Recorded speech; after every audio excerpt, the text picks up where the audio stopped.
Now, here introduces a new concept of your ratio concept. Ratio, we all like it. Now, starting from your normal ratios, the profit and loss, or for the age problems, or for your then what we do? We just get blank. Age problems we did, and then profit and loss we did. Then simple interest, compound interest. Then where did we use ratios? Ratio and proportions. Okay. Then where did we use ratio? Mixtures we use ratio. In this also we can use ratio in some scenarios. Okay. A taxi runs at 4/5 its usual speed. Means 4/5 its usual speed. Means what is this? 4/5 its usual speed. Now usual speed is 5. This is the usual speed. But today it is running.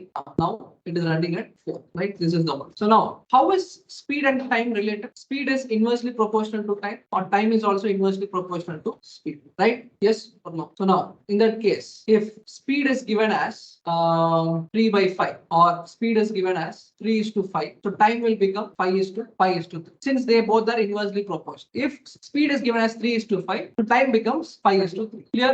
Yes or no? Yes. Now if this is clear, I'll keep this as. Now here the speed is given to us. The taxi runs 4/5 its usual speed. Speed is given. Now the original speed is, new speed is 4. The time becomes 4/5. Clear? Until this, all are clear. How you got this? If there is any confusion here, itself you tell me.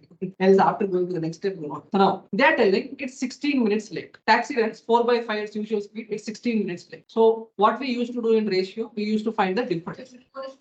So now from 4:5, what's the ratio difference? 1 ratio. It means the difference is going to be 1 ratio equal to 16 minutes. If 1 ratio is 16 minutes, they're asking find the usual time of the car to cover the distance. What's the usual time for original? Usual time is the original time. So 4 hours is going to be 16 into 4. That is nothing but 64. Clear or any doubts? Same concept of ratios will be used. Online, clear or any doubt? Sir, could you explain once again, sir? Sorry? Could Again. you repeat Okay. once again, sir? Okay.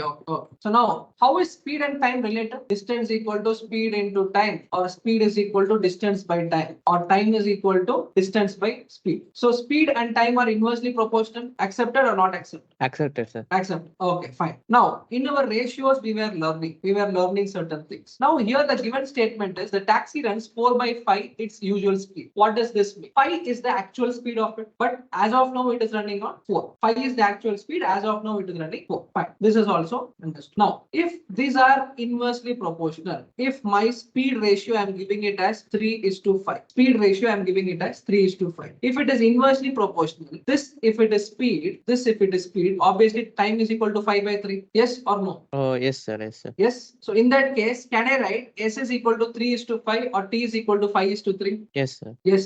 Okay. The same concept only I'm writing here. So here the taxi runs 4/5 its usual speed. Means 5 is the usual speed of the original speed. So here I'm giving something like original and new speed. So the actual speed is 5 and the new speed is 4. The time is going to be the inverse of it or the opposite of it. So the 4 is going to come here, 5 is going to come here. Interchange, inversely proportional. Now, if it is inversely proportional, they are giving the next statement telling it's 16 minutes late. 16 minutes late than the actual time. So now, actual time and the new time. The difference of ratio is 1 hour. So how much is the minutes? 16 minutes. So 1 hour is 16 minutes. They're asking you to find the usual time. That is nothing but the actual time. Actual time is 4 ratio. 4 ratio is going to be 16 into 4, 64. Fine? Yes, sir. Got it. Okay. Others clear? Now, until this, I'll just stop. Just go for a break and come. Then we'll start with your trains. Trains will start. Okay. Until this, all are clear. Okay. We'll start with the trains concepts next.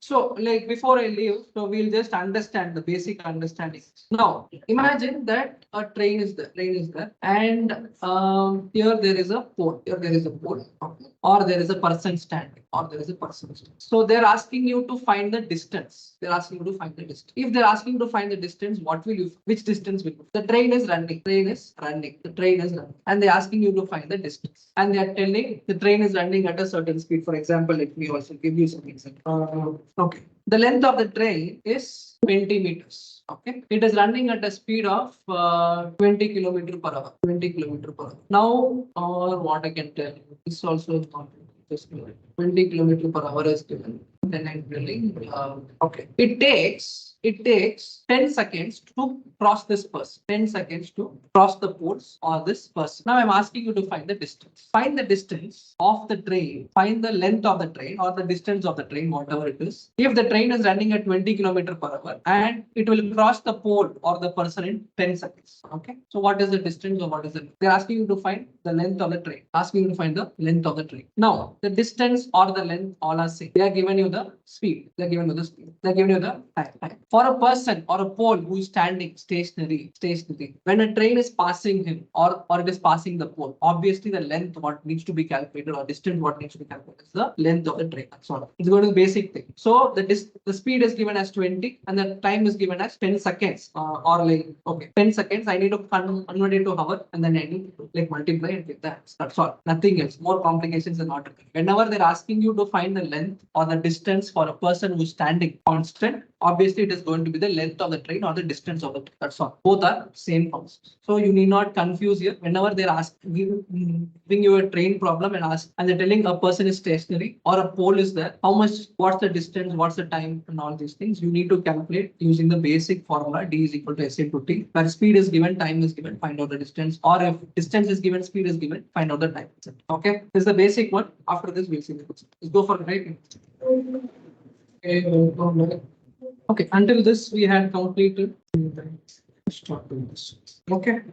Okay, so now as said, if there is a train that is going to pass a pole or a person, and we are going to ask the length of the distance covered by the train or the distance of the train, it is going to be the length of the train. It is going to be the length of the train. In this given question, a 200-meter long train passes a person. Find the distance covered by the train passing the person. What is going to be the distance? 200. The distance is going to be find basic one. So this is the basic concept. Now the next question given is a 200-meter long train passes the platform of length 500 meters. Now what happens? They are coming into picture. There is a train and there is a platform. Okay? Find the distance covered by the train passing the platform. What is it going to be? 700. So this is distance 1. This is distance 2. When the train is passing it, this is going to be distance 1 plus distance 2. That is nothing but 700.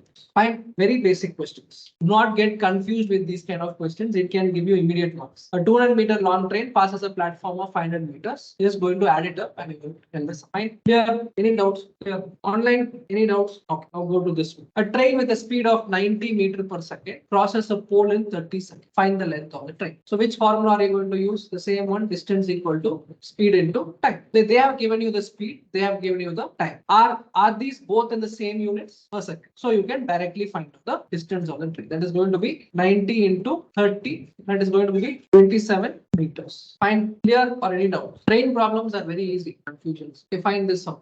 In how much time a 200-meter long train with a speed of 40 km per hour cross a man sitting near the railway track? Sorry. How will you do it first? Yes, Vishal.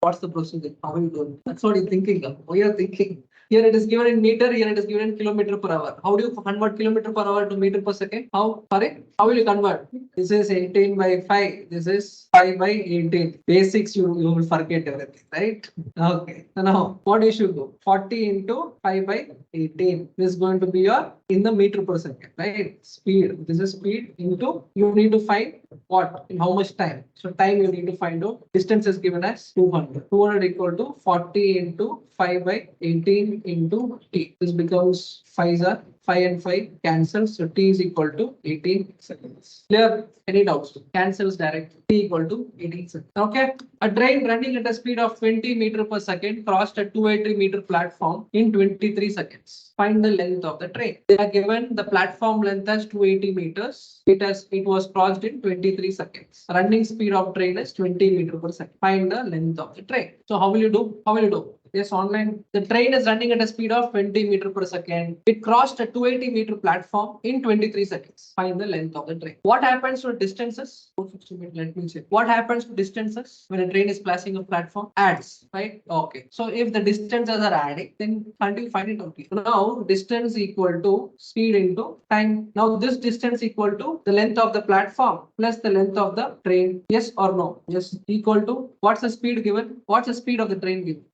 20 meter per second. What's the time taken? 23. You know the distance of the platform, that is 280 meters, plus the train distance you do not know. Equal to 20 to 23 is how much? What's 20 to 23? What? Huh? 460. Okay. Now the train distance is going to be 460 minus 280. What's the length? What's the length? 180. This is the length of the train. What was difficult here? You know the basics. Okay. So now if there is a train, if there is a platform and this is going to pass it, what is going to happen to the distance? It is going to add this distance 1 plus this distance 2 is going to get added, right? Here what are they asking? Find the length of the train. Now this is the train, this is the platform. The platform length is given, the train length is not given, so D1 is not given. So D equal to S into T. The speed they are given, they given time also. Speed is given, time is given, distance is given. You need to find the remaining distance. That's all, right? You people are not seeing it directly. Whenever a question is given, if speed is given, okay, S is given, P is given, S is given, T is given, and also D is given. They're asking to find the remaining T. That's all. Clear or not clear still? Clear. See, in train, you need to add distances or subtract distances, check it. Only that will clear your entire. If that is not clear, means you won't be able to solve. Adding it. Okay. A train running at 72 km/h crossed a 180 meter platform in 23 seconds. Find the length of the train. Is it possible or not? Find out. Only if you know the concept, immediately you can do the answer. Train distances add up. Distances add up. Train and platform distances add up. Remember this, you will be able to solve. 72 km/h.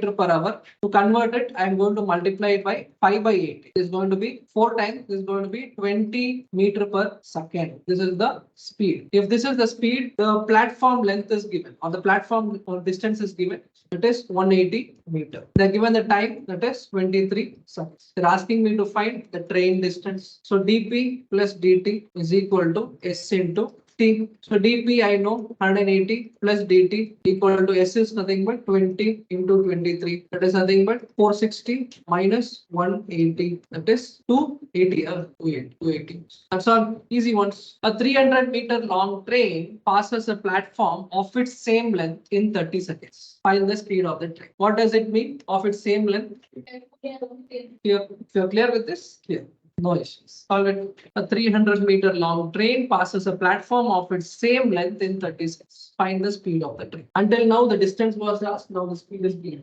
Speed into time. They're asking you to find the speed. Speed is equal to distance by time. That is nothing but distance is 300 plus 300. This 300 is nothing but the length of the platform, the length of the train. Okay, dt plus dv. Divided by time given is 30. So this is going to be 600 divided by 30. That is nothing but 20 meter per second. Right? In the options, if they're given 20 km/h, 20 meter per second, you should be very careful.